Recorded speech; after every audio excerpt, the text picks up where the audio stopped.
dividing a number by 5, we get 3 as remainder. What will be the remainder when the square of this number is divided by 5 అని చెప్పేసి అడుగుతున్నాను అన్న. ఓకేనా?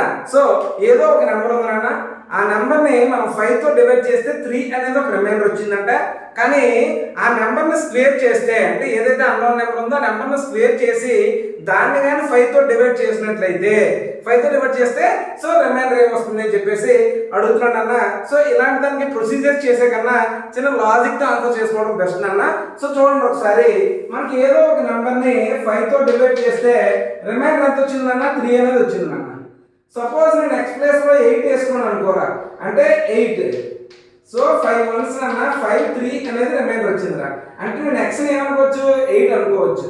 8 square అంటే ఎంత అన్న? 64, రైట్? సో 64 ని 5 తో డివైడ్ చేస్తే సో 4 అనేది రిమైండర్ వస్తుందా, రైట్? యా.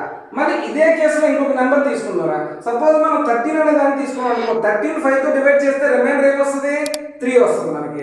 సో అడిగిన ఫస్ట్ స్టేట్మెంట్ సరిపోయింది. మరి 13 ఎంత 169 రా.